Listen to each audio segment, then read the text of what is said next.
सफलता आपके द्वारा जीवन में निर्धारित कुछ लक्ष्यों की प्राप्ति है। प्रत्येक व्यक्ति के अलग अलग विचार होते हैं कि उनके लिए सफलता कैसी हो सकती है। जैसे एक निश्चित नौकरी पाना, एक निश्चित राशि अर्जित करना या एक घर का मालिक होना। लक्ष्य चाहे जो भी हो, अपने जीवन में सफल होने के लिए आप कुछ कदम उठा सकते हैं जो आपको जीवन में सफल होने में मदद कर सकते हैं। पहला कदम है एक जुनून की तलाश करें। सफल होने के लिए यह परिभाषित करना जरूरी है कि आप जीवन में क्या करना चाहते हैं। जब तक आपको कोई ऐसी चीज ना मिल जाए जिसमें आपकी रुचि हो, तब तक किताबें पढ़ने या विभिन्न विषयों के बारे में कक्षाएं लेने पर विचार करें। जिस क्षेत्र के बारे में आप भावुक हैं, उसे ढूंढने से आपको अपने लक्ष्यों को प्राप्त करने की दिशा में उठाए गए कदमों का आनंद लेने में मदद मिलती है। यह देखें कि क्या आपके जुनून में करियर के संभावित अवसर भी हैं। दूसरा कदम है प्रतिबद्धता दिखाएं। प्रतिबद्धता का अर्थ है सफल बनने के लिए स्वयं को समर्पित करना और सभी परिस्थितियों में कड़ी मेहनत करना।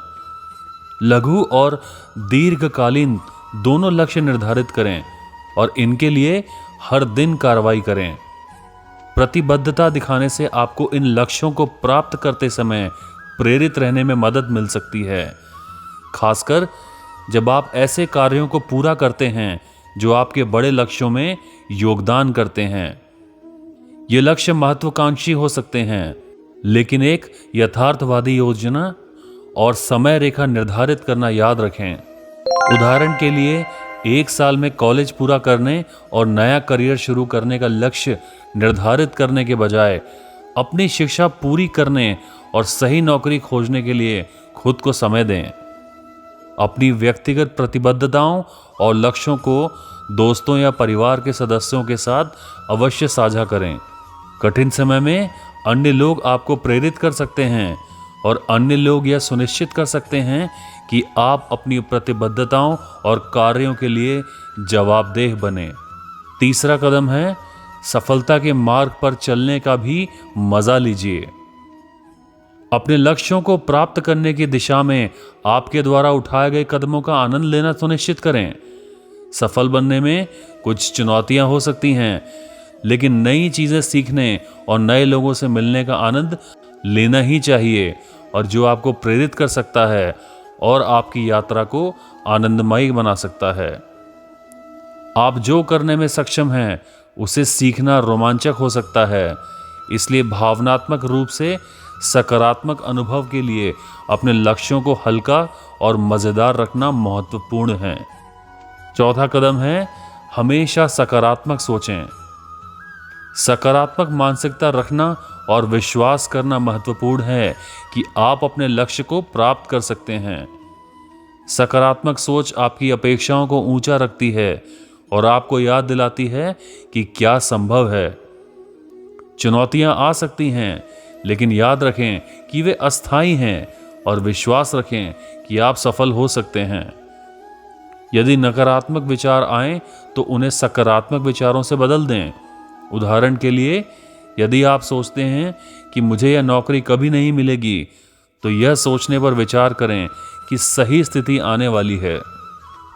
अधिक सकारात्मक सोच विकसित करने के लिए केवल सकारात्मक भाषा का उपयोग करते हुए अपनी स्थिति के बारे में सोचने का अवसर और समय दें। पांचवा कदम है अपने प्रति ईमानदार रहें। यदि आपको लगता है कि आपका लक्ष्य रुका हुआ है, तो आपको कारणों के बारे में स्वयं के प्रति ईमानदार होने की आवश्यकता हो सकती है। एक बार जब आपको समझ में आ जाए, तो अपने आप को सफलता की ओर धकेलने के लिए एक समाधान खोजने का प्रयास करें। नई रणनीतियां आजमाने के लिए स्वयं को चुनौती दें। इसका मतलब यह हो सकता है कि पदोन्नति के बारे में पर्यवेक्षक से बात करना, किसी कठिन कॉलेज में कक्षा के लिए साइन अप करना जिसके बारे में आपने पहले कभी नहीं सोचा था, या काम करने के लिए विभिन्न उद्योगों की खोज करना। आपकी स्थिति और लक्ष्यों की ईमानदार समीक्षा आपको अगले चरणों के बारे में बेहतर निर्णय लेने की अनुमति देती है। छठा कदम है विकर्षण से दूर रहें। अपने जीवन में उन चीज़ों की एक सूची बनाएं जो आपका समय लेती हैं या आपका ध्यान भटकाती हैं। यह कोई फ़ोन, कोई टेलीविज़न शो या यहाँ तक कि कोई व्यक्ति भी हो सकता है जो आपको तनाव का कारण बनाता है। यदि आप अपने लक्ष्य की दिशा में काम करने के लिए प्रत्येक दिन एक निश्चित समय निर्धारित करते हैं, तो सुनिश्चित करें कि आप इन सामान्य विकर्षणों से बचें।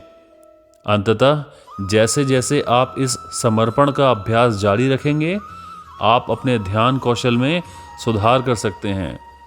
इससे सफलता की यात्रा और भविष्य की भूमिकाओं में काम करते समय दोनों में मदद मिलती है। 7वां कदम है खुद पर निर्भर रहें।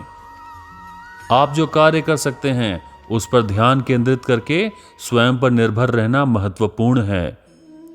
यह आपको आश्वस्त कर सकता है कि चुनौतियों के बावजूद आपने अपना सर्वश्रेष्ठ प्रयास किया है। कुछ चीजें आपके नियंत्रण से बाहर हैं, जैसे नियुक्ति प्रक्रिया, लेकिन आप जो नियंत्रित कर सकते हैं उस पर ध्यान केंद्रित करने से आपको कार्यों को लगातार पूरा करने और सीखने में मदद मिल सकती है। भावनात्मक समर्थन के लिए दूसरों पर भरोसा करना फायदेमंद है, लेकिन अपनी जवाबदेही को खुद पर केंद्रित करना आपको सफलता प्राप्त करने के लिए प्रेरित कर सकता है। 8वां कदम है अपनी योजना बनाते रहें। अपने लक्ष्यों पर काम करते समय एक शेड्यूल पर टिके रहें। अपने व्यक्तिगत कैलेंडर के अनुसार स्वयं को चुनौतियां दें, जैसे कि मैं वर्ष के अंत तक एक प्रशिक्षण पाठ्यक्रम पूरा कर लूंगा, या फिर मैं इस तिमाही में 3 नई मार्केटिंग रणनीतियां आजमाऊंगा। भले ही आप योजना के अनुसार लक्ष्य हासिल नहीं कर पाते, फिर भी आप अपनी प्रगति पर नजर रखते हैं। उद्योग, करियर और शिक्षा समय के साथ बदल सकते हैं, इसलिए योजना बनाते रहना चाहिए और आवश्यकता अनुसार अपने लक्ष्यों को समायोजित करना महत्वपूर्ण है। स्मार्ट लक्ष्य आपको स्पष्ट लक्ष्यों को जल्दी परिभाषित करने में मदद करते हैं, जिनका आप अपनी यात्रा के दौरान उल्लेख कर सकते हैं। अपने अनुभवों के आधार पर इन लक्ष्यों को निर्धारित करने और बार बार समीक्षा करने की योजना बनाएं। 9वां कदम है अच्छी आदतें बनाएं। अच्छी आदतें बनाने से आपको लक्ष्य हासिल करने के साथ साथ फोकस, समय प्रबंधन और विस्तार पर ध्यान देने जैसी महत्वपूर्ण कौशल सीखने में मदद मिल सकती है। सुबह या रात की दिनचर्या पर विचार करें जहां आप अपने लक्ष्यों की समीक्षा करते हैं। ऐसे कार्य निर्धारित करते हैं जिन्हें आप पूरा करना चाहते हैं और अपने शेड्यूल की समीक्षा करते हैं। ऐसा करने से आप एक दिनचर्या विकसित करते हैं जिसका पालन आप भविष्य के किसी भी लक्ष्य के लिए कर सकते हैं। आराम और अच्छी मानसिक स्वास्थ्य आदतों को प्राथमिकता देना भी महत्वपूर्ण है। 5 मिनट के लिए ध्यान करना या सुबह सबसे पहले व्यायाम करना आपके फोकस और दृष्टिकोण में सुधार कर सकता है और आपको अपने लक्ष्य बनाने में मदद कर सकता है। दोस्तों, आज की वीडियो में बस इतना ही। अगर आपको हमारा यह प्रयास अच्छा लगा हो तो कमेंट बॉक्स में पूरे मन से जय श्री कृष्णा जरूर लिखें और वीडियो को लाइक और शेयर करते हुए चैनल को सब्सक्राइब जरूर करें। मिलते हैं अपने अगले वीडियो में। तब तक कहिए जय श्री कृष्ण।